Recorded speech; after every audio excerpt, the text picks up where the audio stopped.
Hello, and welcome to another episode of the Gavel Gang Podcast, an insight into the collections we get here at Ewbank's auction house in Surrey.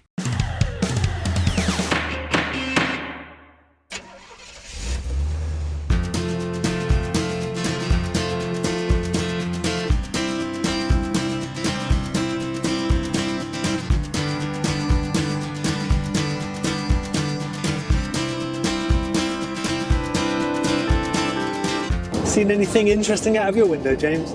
There's a plane. There's a Mercedes. There's some sheep there on the bank. Look at the personal number plate on that. Personal number Move plate. for GAN. Okay. Where are we going again? We are on the road again. We're off to Leicester. We obviously went back in October last year to see our lovely vendor who gave us all of those Nintendo games that did pretty well, if I seem to remember. It's a little bit of a homecoming for you every time we do this. And I guess we should probably apologise for any potential sound problems that we might be experiencing at the moment, because we are recording this in the van. I'm quite happy driving the van. Good. Sort of get to see all sorts of things I don't normally see in this elevated height. Seeing over fences, things I've often wondered, what's over there? So this is one option for us. We can go up the M40 west. Okay. Across the A43, past Silverstone, past Mercedes. Wow. Formula One team. Very exciting. In Bracknell. Or is it Brackley? So it's Brackley, I always mix them up. Bracknell's near Reading. Oh. Brackley. But that will take a bit longer. Or we carry on. M1. What do you say, James? Yeah, I think M1, yeah. That's boring. I'm trusting the Google gods on this one, I think. Okay. Even though we were advised against going this way. So yeah, we didn't do this last week because you were a bit poorly. Yes, had another stinking cold or something. Yeah. Sorry about that. I remember last time we went up, I was going on holiday and you had a cold. Yeah. And I made us both wear masks and have the windows open the whole way. Sorry about that. But I did have a nice holiday. So we're collecting games again today from our friend in Leicester, and we're hoping to do a dedicated sale of just this collection, because last time we did the Nintendo collection, because it was all N64 and Super Nintendo stuff. He did quite well, didn't he? Yeah, he did very well, actually, to be honest. We were above low estimate, which is always good. It's always good to hear that. And we had what's called a white glove sale. Now, have you heard of this before? Is that where every item sells? Every item sold, yeah. So I think I'm in a weird exclusive club. Well, my first final sale was one of those. I remember getting a congratulatory email from the boss. Yeah. And I'm still waiting for my white gloves in the post, though. I mean, I don't remember receiving any kind of physical trophy. And actually, I think Chris on the card department, he's now a member, because the Magic the Gathering sale was also a white glove. Excellent. I think that was good too. So yeah, it did very well. Well, I had my own little personal sale. I had sold a game in the last auction. You did? Yeah, and it was signed. It was signed by myself and Steve Malpass. We both did a lot of voices for a game called Star Fox Adventures. Yeah. They sell every time for about 15 to 20 Yeah. standard copies.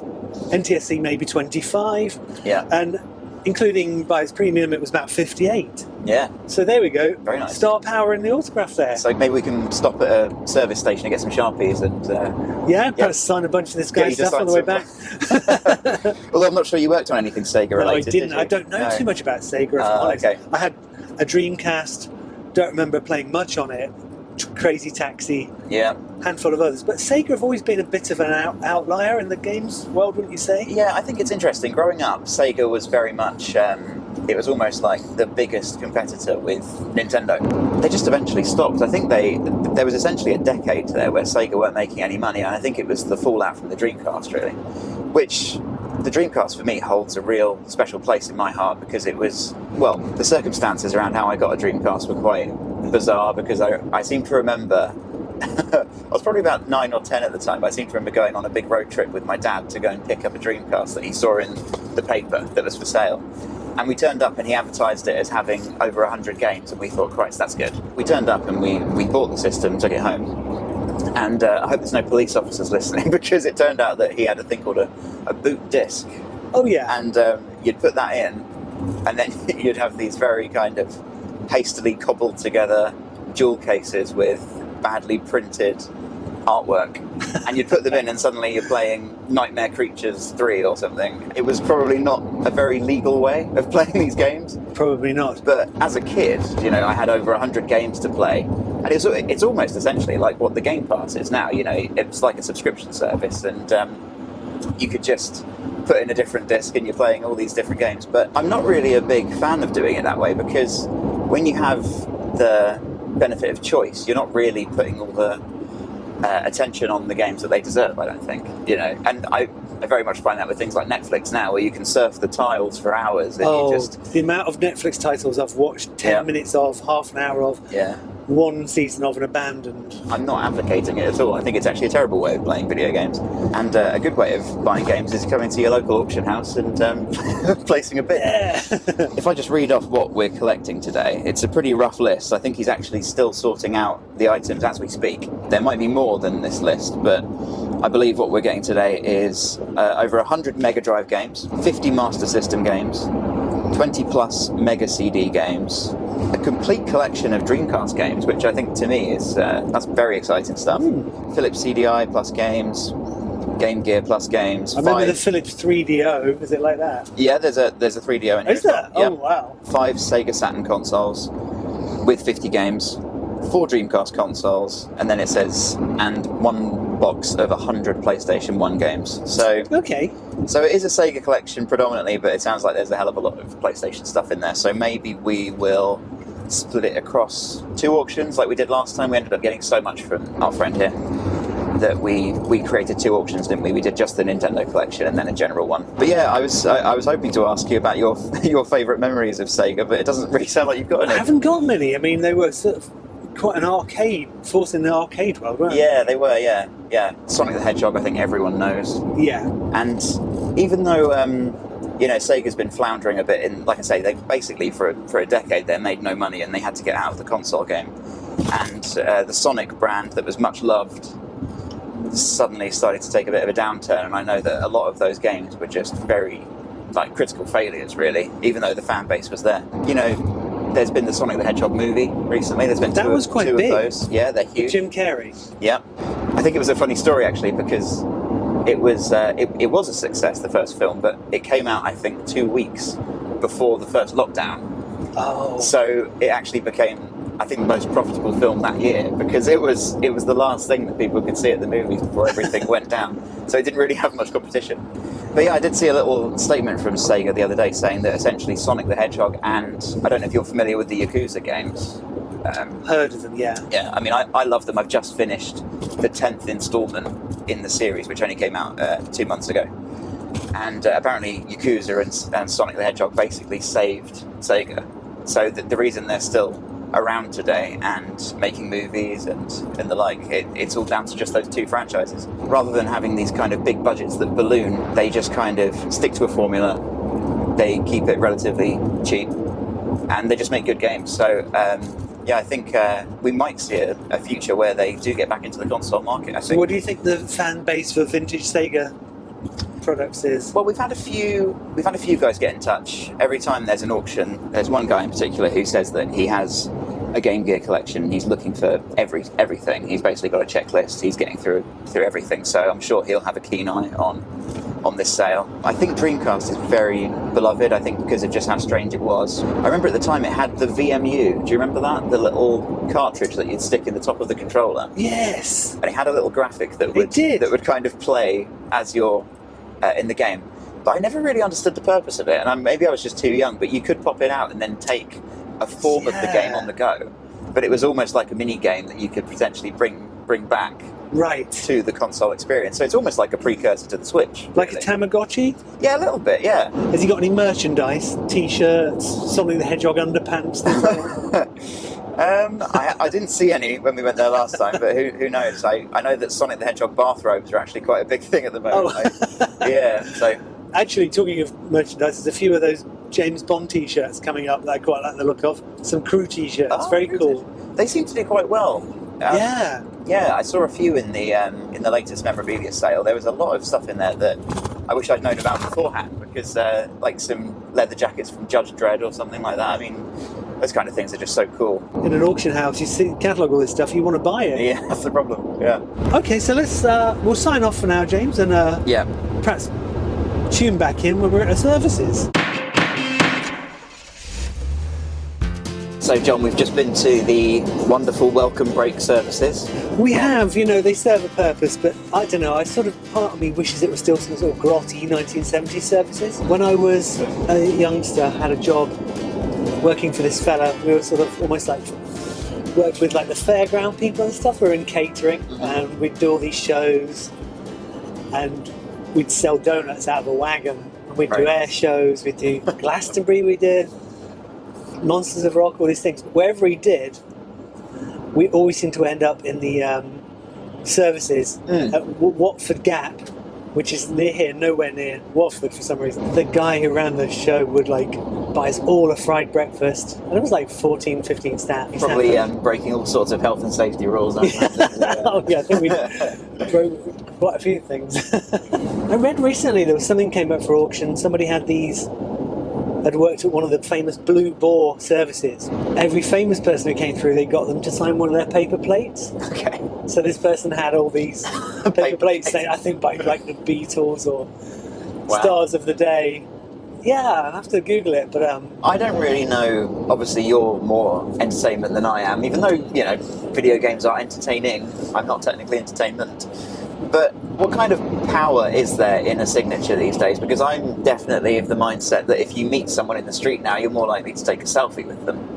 It's a big question, isn't it? About because I've had a lot of interest recently in Shigeru Miyamoto's signature. I've had a few kind of Super Smash Brothers cartridges where people have wanted the value of it. Well, you saw that even me and Steve Malpass signed that Star Fox game, and it added to the value. Okay, it wasn't crazy money, but it certainly seemed to add to the value from two people very involved in the game. But a lot of these people have become somewhat legendary. Yeah. In Miyamoto's. I don't know, would the Stamper brothers who started Rare, who I used to work for, would their signature add to Perfect Art? I would think so. How much, I don't know. It's a commonly held belief that when someone dies, suddenly their signature becomes more sought after. Is that actually a thing, or is it? I think that's been the case with rock and roll and film, music, film, that sort of thing. In games, I don't know. It's still relatively young, but we need to talk to Grant Kirkhope, who was famous of the music on GoldenEye. Yeah. Well, I was going to say DK Rap was the big... DK Rap, which seems to follow him around his whole life. Yeah. Well, he's become somewhat famous in the games world. Yeah. So let's get him on the line sometime. That'd be great, yeah. And say, hey up, Grant. That's the sort of language you'll understand. Right, so we're nearly there, aren't we? Yeah, we're not too far away. We're making good time. Are we coming back for the third portion of this podcast to maybe talk about the collection? And I think I might have a little quiz up my sleeve for you. A quiz? Yeah. I was going to give you a Sega quiz, but obviously if you're... I think I might struggle with that. It's no fun if you get them all right, but it's also no fun if you get them all wrong either, so I want to give you a fighting chance. Yeah, cool. All right. Back in a minute, I suppose. To them it'll be a minute, to us it'll be an hour and a half. Right, so we're back on the road, and we picked up far more than we were expecting, I think, actually. There was a lot of GameCube games in there, which is very exciting. I'm excited by a bag of GameCube games. That's very much one of my eras I can get excited about, Yeah, I thought because the main swing of what we just picked up was Sega stuff, I wanted to do a Sega quiz, because last time we came on this road trip, we did a little movie quiz, didn't we? We did, but I don't think we recorded it. But we didn't record it, no. So I thought, to pass the time, because we're just driving in a big straight line back to Ewbank, we could do a lovely quiz. And I thought, well, because you're not well versed in Sega games, but Sega did start in the arcade space, I thought we could do a little arcade quiz. I'm sure you'll do very well. So there's 50 questions, and they're actually split into rounds. So I'll be marking you as we go. So I'll get my little... I'm going to guess I'll get about 3, right? What, 3 out of 50? Yeah. Okay, well, we'll see. Do you think you know a thing or two about arcade games? No. From arcade gaming origins to modern day trends like pinball. Think bouncing plumbers is spelled right. This is doomed from the start. Think bouncing plumbers, crazed cabbies, and angry gorillas for inspiration to ace the arcade games quiz. What colours are the 4 ghosts in Pac-Man? Oh, okay. Yeah, get your head in the space. Yeah. They are... Well, they change colour when you eat a pill. So no. Trick question. There's no wheedling out of this, John. Just 4 colours. Colours. Yeah. Red. Correct. White. Red, blue, orange, and pink. Oh. Question But they all 2. turn blue when you eat the pill. They do all okay, I'll give you half a point for that. I'll tell you what, I'll put, half a point. Question 2. Which game involved a frog safely crossing a road? Frogger. Question 3. Which arcade game does John Connor play in the Terminator 2 film? Oh. Well, I've seen it so many times. What does he play? Cool, I can't remember, but Time Cop. Afterburner. Oh, idiot. Question 4. In Mario Bros, what type of block would flip all enemies on their back? Type of block. A toadstool. Power block. Question 5. In which game would you come across a pair of purple bad guys called Ugg and Wrong Way? Ooh. Yeah. Pair of bad guys. This is an arcade game. It is. Oh, I don't know. I don't know. Doing so well. Donkey Kong. Qbert. Oh yeah, haven't heard of that. Question 6. In which year was Miss Pac-Man released? Ooh, okay. 1986. 1981. No. Yeah. Question 7. What was the first successful arcade game of the 1970s? Pong. Correct. By Nolan Bushnell. Alright, bonus point. Right, question 8. In Space Invaders, how many rows of aliens does each round start with? 8. 5. Question 9. Alexei Pajitnov invented which strategy game? A strategy arcade game? I mean, I would argue this isn't a strategy game, personally, but... Blimey. Obviously didn't spend enough time in the arcade. Don't overthink it, that's all I'll say. Okay. So... Think arcade, what's the first thing that pops into your brain? Gauntlet. Tetris. Question 10. Mario and Luigi are twins. True or false? False.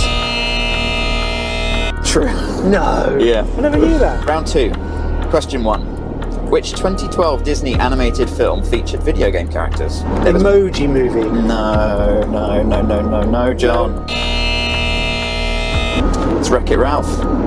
No. Question 2. Mario and Luigi investigated the sewers of which US city? Is this something that really happened? Or in a game? Did it really happen? New York. Correct. Question 3. Toru Iwatani created which iconic arcade game?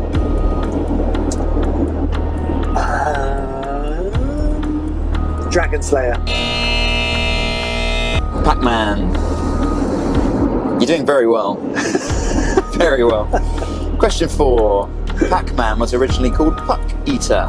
True or false? True, because he looked like a hockey puck.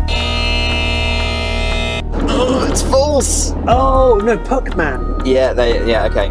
But yeah. I mean, the question was true or false, so you got it wrong. But I'll give you half a mark. And it was, I knew it was Puck. Everyone knows the trivia about Puckman, don't they? You saw Scott Pilgrim recently, didn't you? That was what they were talking about. Yeah. Yes. And do you know why they changed it to Pac-Man instead of Puckman? He says in the film, doesn't he? He does, yeah. So Puckman, obviously P-U-C-K, man. Very easy to graffiti the P to make it look like Oh, so, yeah, that's right. I'll beat that. Question 5. What was the first public coin-operated arcade game? I've never heard of that, so... You've not heard of it? Never heard of it. Defender. Computer Space. Oh yeah, I think that's another Nolan Bushnell one. Is it? Question 6. In which game would you find the protagonist named Zeke?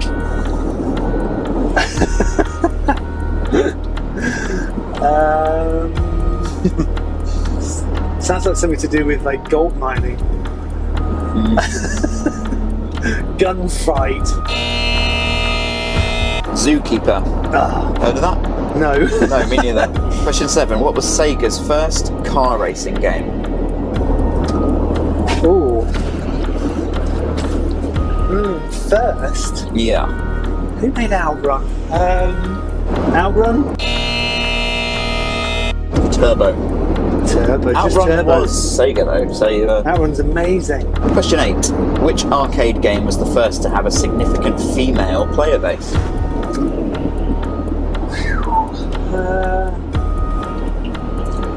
Gauntlet.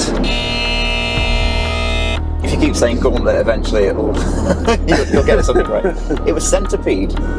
Oh. Don't know why. Question 9. Which iconic game was designed by Mike Halley? Star Wars. Question 10. In which game would you find a damsel in distress known as Pauline? Donkey Kong. Did you know that? Or was that a guess? It was a guess. Was it? But I mean, there's a damsel in distress in it. I didn't know her name though. Well, she's recently come back in the Mario games. So in Mario Odyssey, she's one of the main characters in that. Ah. So obviously Mario and Donkey Kong, he was saving Pauline from Donkey Kong. So actually she was the original Princess Peach, which is very boring. So there you go. Right, we're on round 3. Question 1. Which came first, Mario Bros or Donkey Kong? Donkey Kong. Question 2. The Legend of Zelda was never released to arcades. True or false? True. It's like rapid fire round. This is great. Question 3. In which arcade game would you find the character Ryu? Street Fighter. Round 3's the one. I'm waking up now. Yeah. Question 4. How many lives do you start with in Pac-Man? 3. Question 5. Double Dragon is the world's most violent arcade game. True or false? False. And why is that? Mortal Kombat is. Well done. Double points. Question 6. Which character appears to swear when he collides with an enemy? Ooh. Crikey, that's a tough one. Mr. Doom. Mr. Doom. Isn't he at Ewbank at the moment doing comments? It's Cuba again. Oh, I don't know that one. Clearly a grey area for you. Question 7. Who is kidnapped in the Simpsons arcade game? Marge. Maggie. Oh, Question 8. What car is the Crazy Taxi? a Plymouth? Chevy Impala.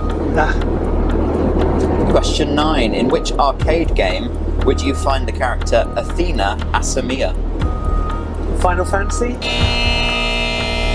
Psycho Soldier. And then question 10 doesn't actually have a question, so I'm just going to give you a point. Yay! Round 4. Question 1. Mario and Luigi have a moustache. True or false? What, between them? No, they have one each. Yeah, they don't share one giant moustache. Well, true. What a weird question. Question 2. In which arcade game would you find the character Ken Masters? Street Fighter? Question 3. In 2015, Steve Klysath, sorry, probably butchering that pronunciation, obtained the world record for which arcade game? Space Invaders. Mario Bros. Question 4. Which arcade game sees a trio of gigantic monsters trying to survive? Rampage. Question 5. Which arcade game draws inspiration from the James Bond films? Ooh. Well, GoldenEye wasn't in the arcade, so... Time Cop. Spy Hunter. Oh, that was Spy Hunter. Yes, that was a good one. Question 6. What vehicle do you operate in the game Hang On? Motorbike. Question 7. Name 3 of the 5 fruits that you eat in Pac-Man. Oh, okay. Cherry. Correct. 2 more. Apple. Correct. 1 more. Banana. Oh! Kiwi fruit. Star fruit. No. Oh no, it was cherry, melon, strawberry, apple, orange. So I'm afraid no points there. Question 8. In which arcade game would you find the character Scorpion?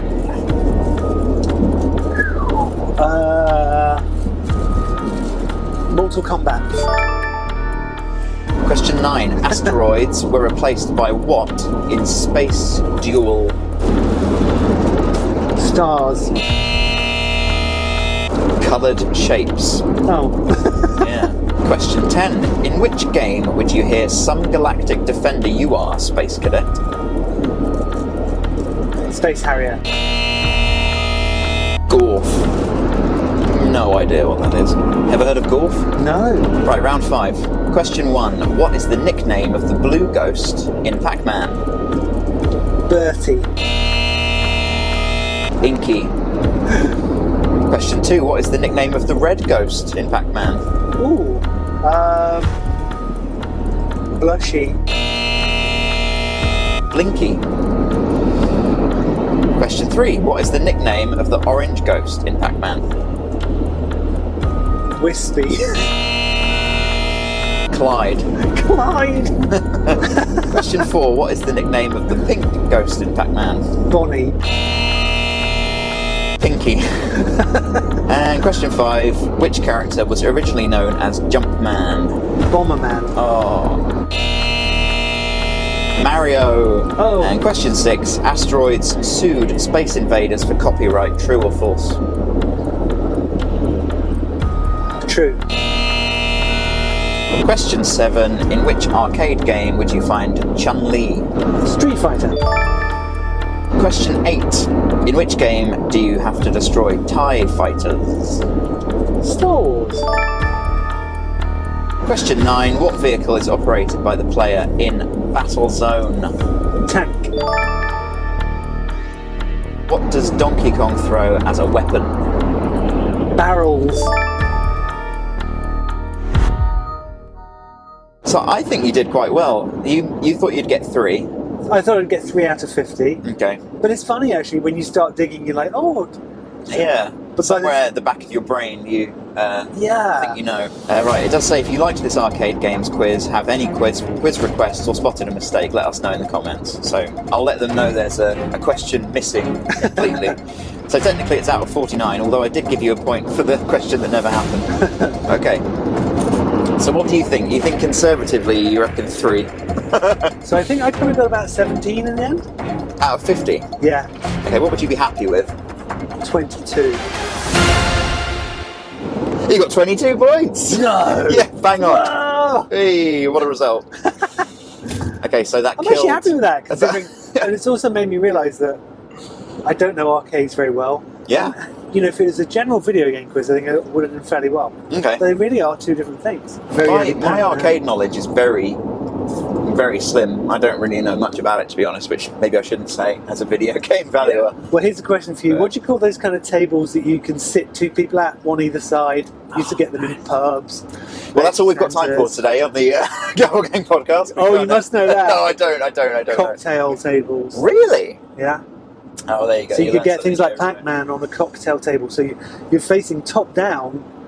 Quite a strange way to play it, really. Yeah. But yeah, so I think that's all for today's Gavel Gang. I think that's it, yeah. I don't know what your prize is that you get for 22 points. Just to keep on trucking. Just keep on trucking. Right, so until next time, are you signing off in a fun way? Signing off from the M1 motorway in England. But yeah, we got a great big convoy trucking on through the night. We got a great big convoy. It's not a beautiful sight at all. And you can go put us. Thank you for listening to the Gavel Gang Podcast. If you've enjoyed what you've heard, please subscribe and take a look at the Ewbank's website for more information on this and upcoming auctions. Until next time, going, going,